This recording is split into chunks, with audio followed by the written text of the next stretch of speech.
Bueno, muy gracias a todos y a todas, muchísimas gracias por venir. Damos comienzo a las ferias de septiembre. Tengo el honor de que las inaugure tanto Pedro como Óscar como Luis Alberto, nuestras estrellas Michelin de Zamora, dos de ellos de Benavente, Luis Alberto de Zamora. Y bueno, pues se va a llamar la ponencia Dos restaurantes con una mirada a su tierra. Pedro y Óscar nos van a hablar del lechazo cuando es mucho más que un buen asado, y Luis Alberto del restaurante Lera, de la caza de la subsistencia a la excelencia. Bueno, pues esperemos que os guste y bueno, pues disfrutar mucho, disfrutar de la feria y bueno, pues muchísimas gracias por venir, a los dos, a los tres, y os dejo con ellos sin más dilación. Gracias. Gracias. Gracias. Gracias, Sara.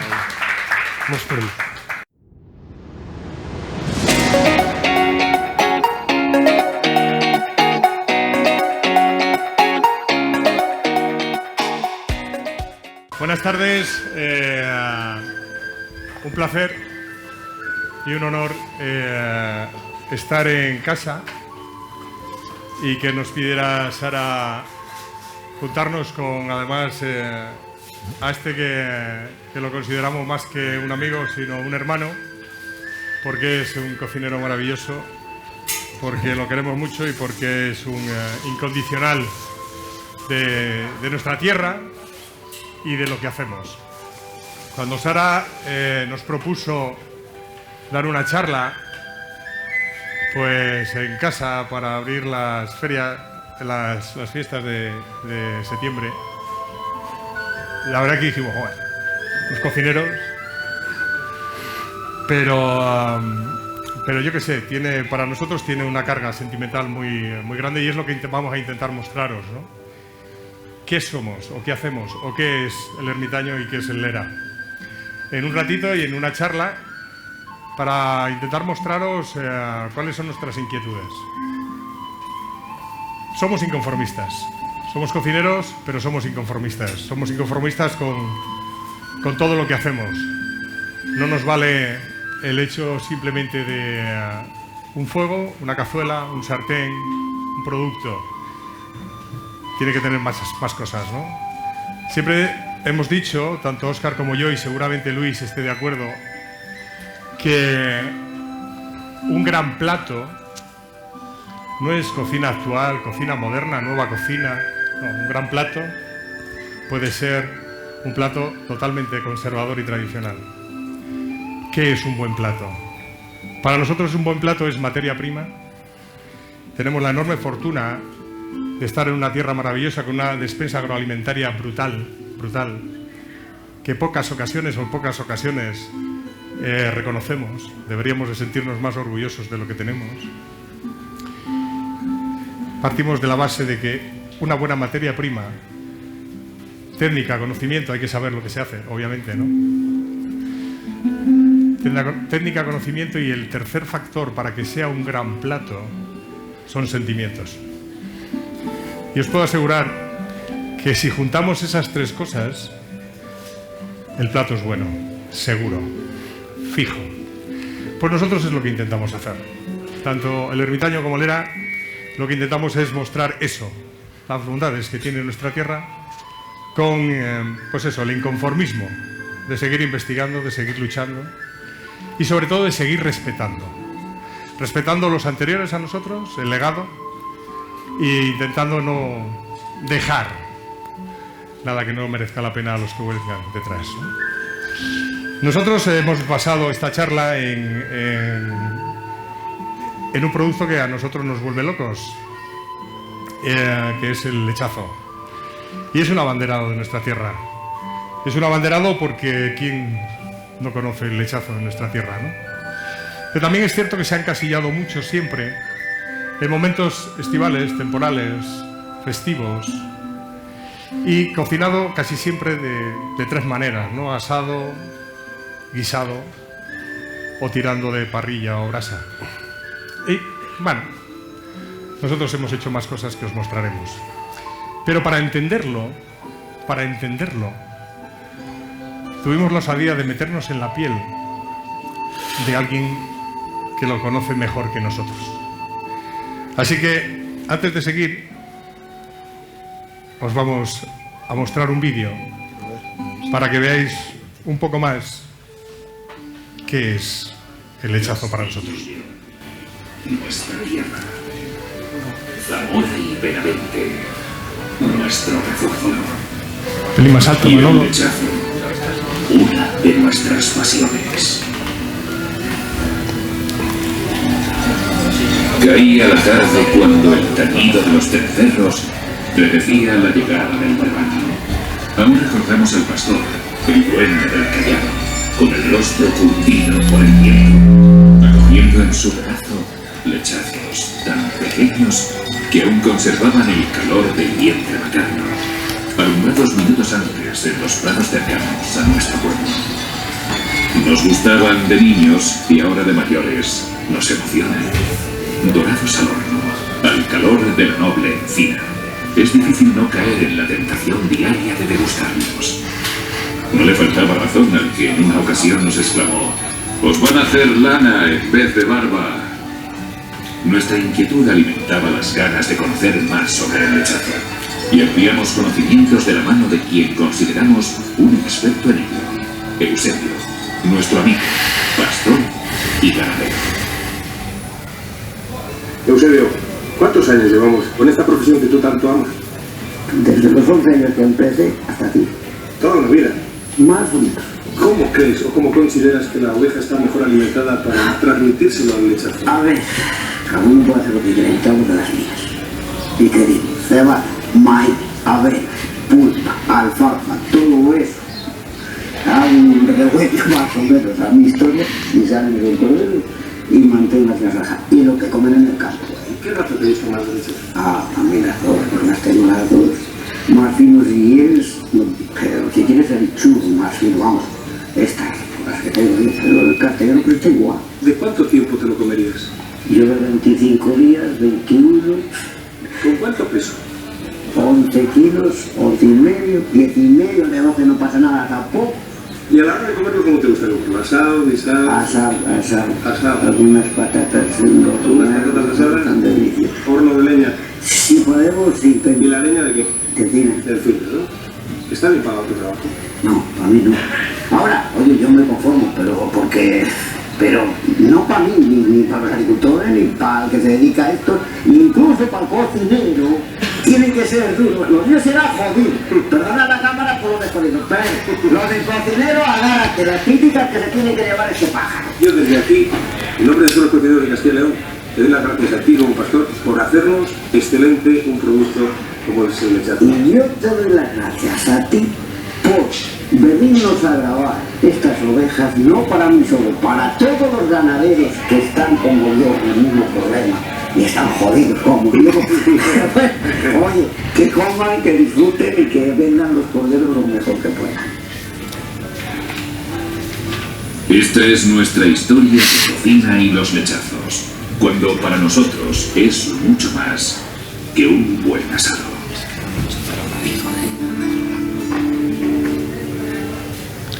Pues eso, la inquietud de conocer, la inquietud de saber y averiguar, la inquietud y la osadía probablemente de conocer el producto de primera mano.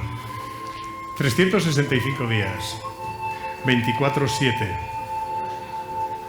Qué injusto es que los de los mandiles nos llevemos los aplausos cuando el 50% de los aplausos es de ellos. Así que creo que merecen todo el reconocimiento y todo el respeto. Gracias, Eusebio. Santa Marta de Tera, Eusebio, un puñetero crack. Y como veis, con esa sabiduría curtida en canas, que sabe bien lo que dice, a su manera, y que le perdone la cámara. Bueno, pues fuimos más allá. Nos involucramos también con la Universidad de León en el tema de la textura, de la genética, el colágeno y todas estas cosas. Y se nos metió en la cabeza que teníamos que hacer cosas o muchas cosas con este maravilloso producto. Este producto que lo veis aquí en pantalla, bueno, ahí parece un ternasco, porque el de la cámara tenía un objetivo corto, pero os juro que solo pesaba 5,5 kilos en canal. Son animales de 21 días, 25 a lo sumo. La raza que nosotros trabajamos siempre es la churra o la castellana, porque son las que a nosotros genéticamente más nos convence para lo que hacemos. No quiere decir que el resto no valgan, claro que sí, por supuesto que sí. Es una carne, como veis, muy blanca, anacarada, una textura súper sedosa, muy láctico. Y luego, pues es una dieta súper equilibrada porque carece de muy poca grasa. Bueno, pues empezamos a trabajar y a desarrollar con él. Metimos el gusanillo en el cuerpo, Óscar y yo y nuestro equipo del ermitaño de I+D, que hace posible que aunque las caras más visibles seamos él y yo, Óscar y yo, ellos nos ayudan a todo esto. Y empezamos con la inquietud de querer hacer cosas con este abanderado de nuestra tierra, con este orgulloso producto que creo que merece la pena y que para nuestra tierra pues es más que un abanderado. No sé para dónde me voy. Realmente, realmente hay una frase que siempre nos había gustado, que es una frase que se utilizaba mucho con el cerdo, ¿no? Que decía, del cerdo hasta los andares, y decía, joder, Pedro, ¿y por qué no del lechazo? ¿Por qué no del lechazo hasta los andares? Entonces esa inquietud de dos hermanos que tenían un producto espectacular a 200 metros de nuestra casa, no voy a decir 100, pero creo que puede incluso que 100 metros de nuestra casa, ¿por qué no? ¿Por qué no sacar el asado, o sea, del lechazo del asado, y mostrarle al mundo lo versátil que podía llegar a ser este producto y las maravillosas recetas que podrían salir de él? Y así empezó. Así empezó. Tener en cuenta que Zamora, la provincia de Zamora, es un dato que parece una gilipollez, pero es la mayor productora de leche de oveja de Europa. Tela, ¿eh?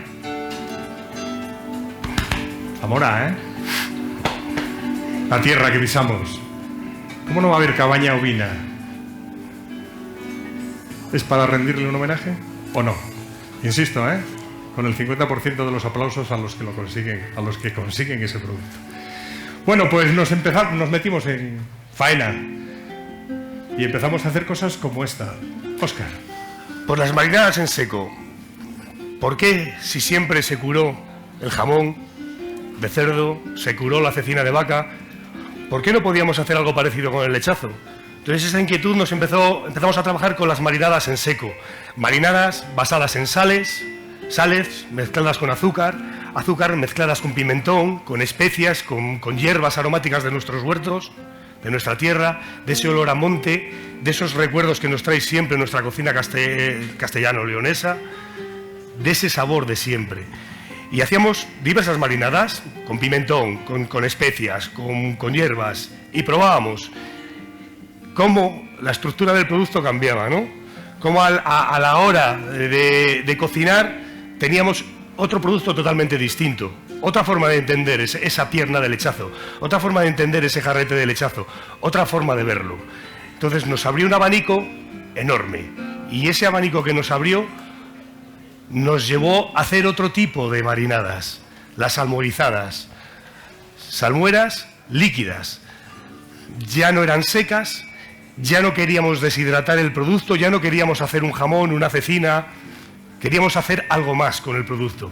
Entonces nos pusimos a trabajar con las marinadas líquidas, que todo el mundo conoce o que se ha podido hacer con mucho otro tipo de animales o con mucho tipo de carnes, y ahí sí que nos divertíamos. Ahí mezclábamos azúcares, con azúcares tostados, con hierbas, con aromáticos y demás, pero lo que hacíamos es que el producto estuviera 4 o 5 días en una maceración, 6 días, dependiendo la pieza, en una marinada líquida. Le aportaba sabor, le rompía la estructura, le rompía fibras y nos volvía a convertir un producto en algo mágico que nos sacaba del típico asado o a la parrilla. Todas estas técnicas fueron evolucionando y no tienen parada. O sea, al final hay gente que decía, hoy me da un pequeño tono a café. Sí, es que hoy le he metido café. Hoy me da un pequeño tono a no sé qué, y al final te das cuenta de que cuando un producto tan versátil como el lechazo convive con cierto tipo de especias, productos tan pronunciados como la trufa, el café, aromáticos, cardamomos y demás, te das cuenta que el propio lechazo acaba bebiendo, impregnándose de ese aroma en su justa medida, porque son tan especiales que beben lo que necesitan, ¿sabes? Una vez me decían, ¿cuánto tiempo de marinado necesita una pieza? Yo estoy convencido que acaba bebiendo prácticamente siempre lo que necesita. Que si un día se te va, si tiene que estar 48 horas, 72 horas y se te va un poco, el lechazo va a dejar de beber, o la pieza o cualquier pieza de estas carnes. Entonces, pues bueno, dependiendo un poquitito, ¿no? Si quieres dar más matices, menos matices, pero se nos convertía en algo mágico. De repente nos poníamos a cocinar y era algo totalmente distinto. Parecía que lo que habíamos hecho siempre nos abría un abanico enorme de posibilidades. Y todas estas posibilidades, todas estas cosas, que como veis, estábamos hablando de salmonizaciones, que no las hemos inventado nosotros, ¿eh? Estas ya son, vamos, más que ancestrales. Pero empezamos a darles matices, empezamos a hacer cosas con control de temperatura y aromas, trabajando ahumados, pero controlados. ¿Qué queremos aportarle a esa pieza que hemos salmurizado o que hemos hecho con otro tratamiento y queremos darle matices, ¿no? Y empezamos a hacer curaciones controladas por temperatura al humo. Ahumados, francamente, muy interesantes. Después de estos ahumados, que nos mostraban muchísimas cosas, hicimos una parrilla aromatizadora. A Óscar se le ocurrió la idea de pedirle a un buen amigo que trabajaba, en este caso el acero inoxidable. Como podéis ver, la parrilla es totalmente artesana, ¿sabes? Hacer una parrilla aromatizadora. ¿Qué necesitábamos? Necesitábamos una parrilla que no fuera hermética, y que nos permitiera trabajar con distintos tipos de leña, sobre todo sarmiento, ¿no? El sarmiento, sabéis que es la vara de la vid, pero da matices completamente diferentes. O sea, de hacerla, por ejemplo, aquí tenemos amigos del mundo del vino, hacerlo con tempranillo, tinta de toro, hacerlo con una malvasía, ¿vale? Simplemente con el sarmiento, dan aromas completamente diferentes, ¿no? Eso ya, si le metes aromáticas, pues ya la de Dios. Y esa parrilla nos permitía en muy poco tiempo una pieza que tuviéramos confitada o que tuviéramos salmurizada, darle un matiz de un sabor concreto, de un aroma concreto, de algo en concreto, en muy poco periodo de tiempo, ¿no? Pero hicimos más cosas. Aquí bueno, una técnica un poco más actual. Pues como al final el mundo evoluciona, la cocina evoluciona y nos metíamos en el mundo ya de la presentación a la hora de hacer platos. Yo, para mí, que coño, una paletilla de lechazo con el hueso y con la cazuela de barro y casi el pastor al lado, hay pocas cosas que me emocionen más. Pero sí que es verdad que buscábamos ciertas formas de presentación distintas, entonces entramos a trabajar gelificando el lechazo. Son pequeñas cocciones, en el caso de, por ejemplo, unas mollejas que hacíamos, el taco que tiene mi hermano en la mano es un taco de mollejas gelificada, lo que hacemos son cocciones pequeñas en sabor, con un caldo muy aromatizado, cocemos un poquitito las mollejas y luego bajo una prensa pues lo que hacemos es que el propio colágeno de la molleja gelifique y podemos presentar un taquito, un bocado, un cuadrado de molleja sin que pierda esa textura original de lechal de la molleja del lechazo, que es totalmente distinta a la de la ternera y a cualquier otro producto, es muy elástica, con una textura muy especial. Pues podíamos conseguir una presentación como un cuadrado, ¿no? O comerte un lechazo deshuesado y que te presenten un lingote y ¿de dónde sale un rectángulo del lechazo? De ningún sitio, lógicamente. Entonces son técnicas de prensado, gelificado y demás, aprovechándonos de sus propios colágenos. Algas también que utilizábamos. Algas. Entonces, pues te generaba otro nuevo mundo.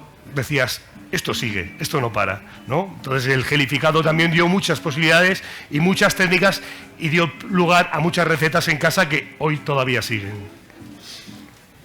Y bueno, después de todas estas cosas, una pequeña muestra, pues son platos ya que se nos ocurrieron hacer.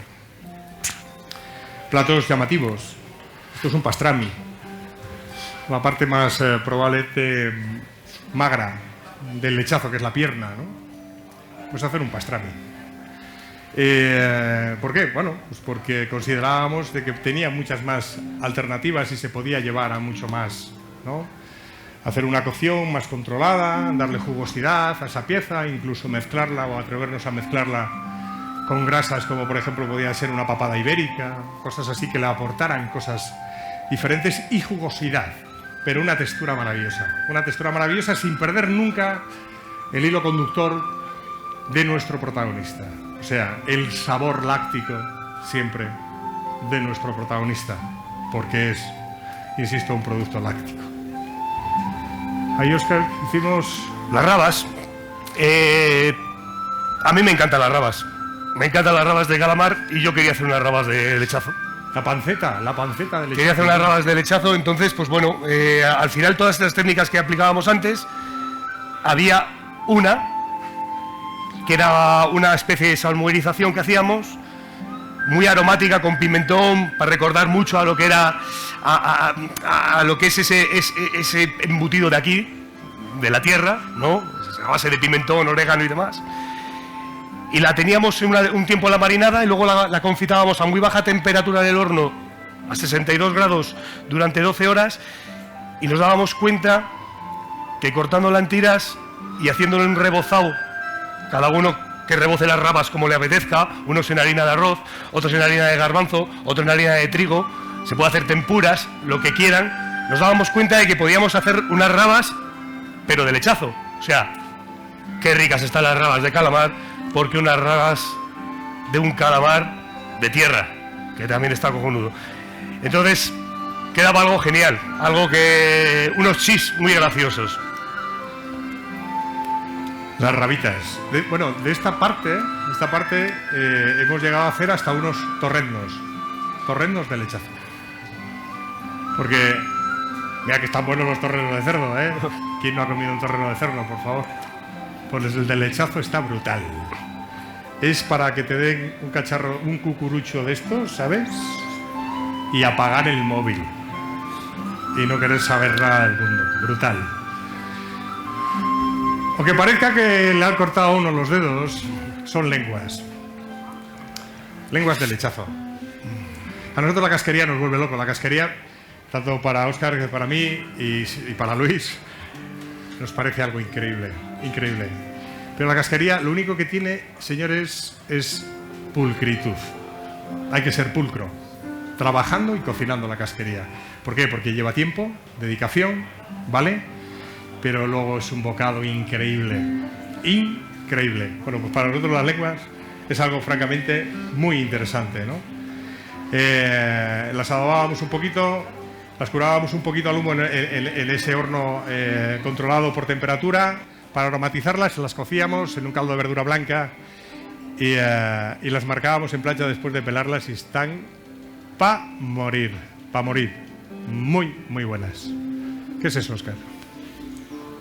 Bueno, hay algo que es verdad, que cuando lo dices es mejor no decirlo y comerlo.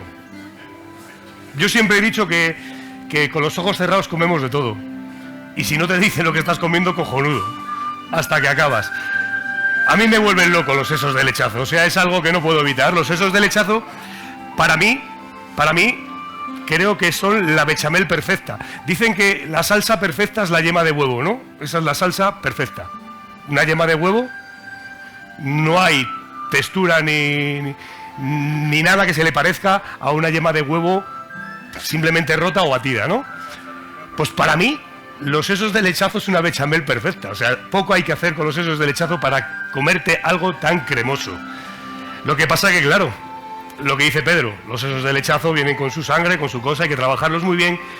Tienes que ser muy pulcro para poderlo hacer, tienes que controlar el tema, agua, hielo y demás.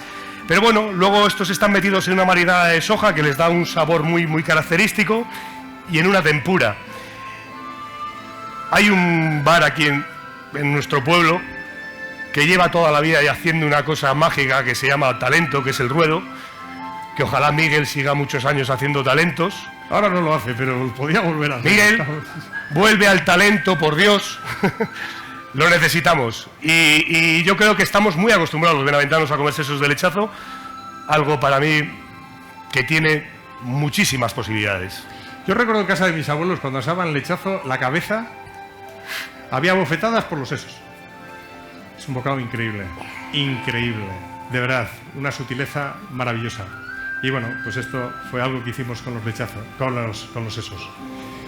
Eso es un codillo. También trabajando otra pieza en las piernas, en este caso también, y hacer un codillo. Bueno, insisto, son simplemente mostraros cosas que hicimos con este animal y que seguimos haciendo, porque ahora os contaremos alguna cosa más. Y por último creo que era... vale. Bueno, las mollejas gelificadas que decía antes Pedro, había un plato que era muy típico en casa, que eran unas mollejas con gambas y alcachofas, y era un plato muy de gozar, de sentarte con la cuchara y el tenedor y pan, y muy de gozar.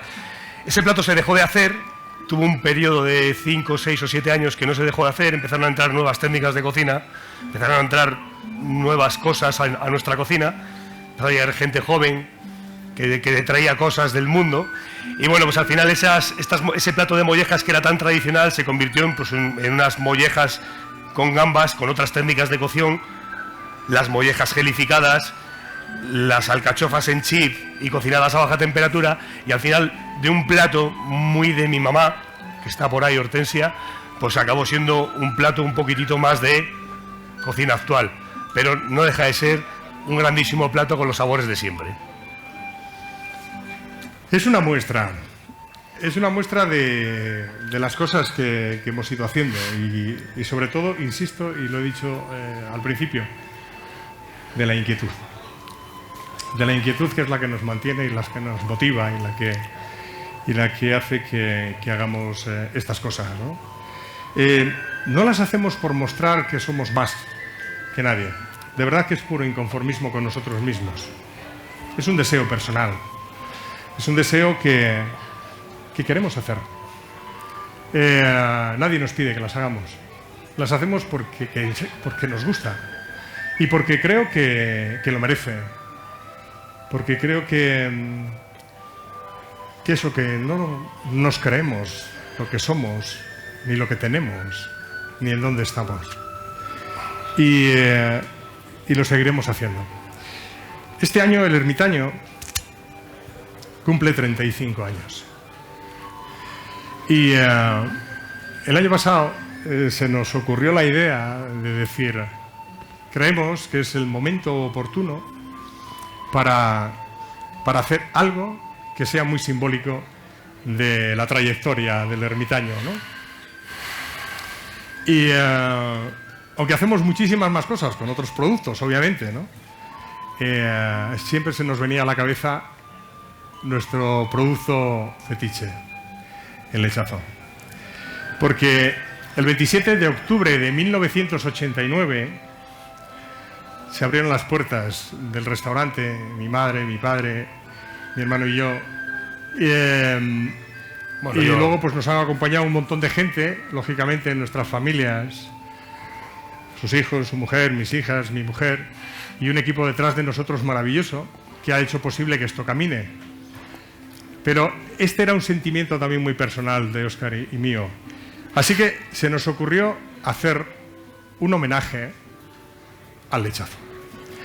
Y durante todo este año, las cenas, solo en el servicio de las cenas, porque es un menú que nos gusta explicar y el por qué hacemos ese menú, y a la gente le gusta preguntarnos y la técnica que hemos empleado, por qué lo hemos hecho, por qué no lo ha hecho, ha ido sobre todo conviviendo con las estaciones del año, porque lo hemos ido modificando a lo largo de todo el año, y le hemos hecho un homenaje al lechazo en un menú de degustación de 12 secuencias, así le llamamos a 12 bocados, que desde el primer bocado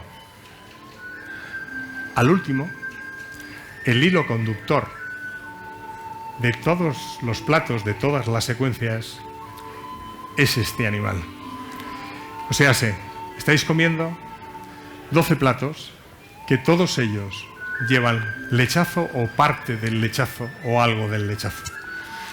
Y os mostramos algo que nos hizo además cariñosamente un buen amigo que tengo aquí, que es Juanjo, mi amigo el fotógrafo. Un vídeo para que veáis en unos segundos secuencias de lo que es el lechazo para nosotros. Nuestra última propuesta de un menú, el lechazo y sus secuencias, y es eso, un homenaje que le hacemos a este producto que, insisto, nos emociona, en un menú degustación de 12 secuencias, con el cual humildemente pretendemos simplemente sorprenderos.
Bueno, pues ese es el menú que hemos estado ofreciendo. Ahora ya tiene secuencias diferentes porque ha ido evolucionando, sobre todo por acompañar a la estación en la que nos encontramos o a la estación en la que ya hemos estado, y ha ido sufriendo cambios.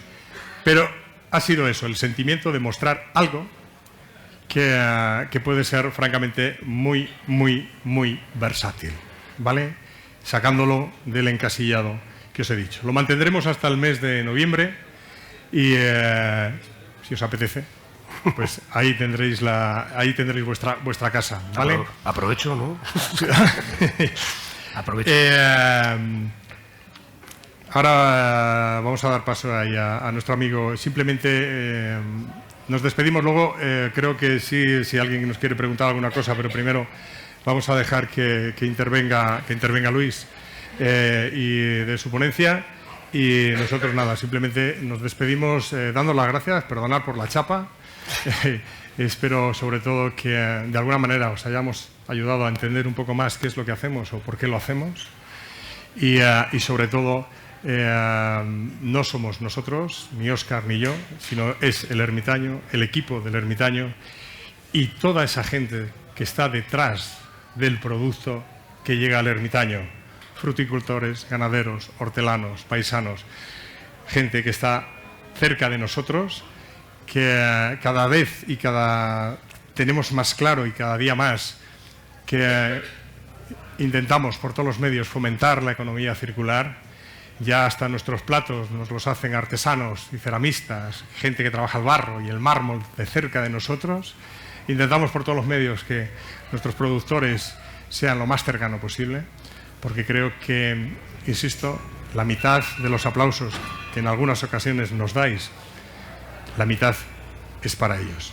Vuestra casa, el Ermitaño.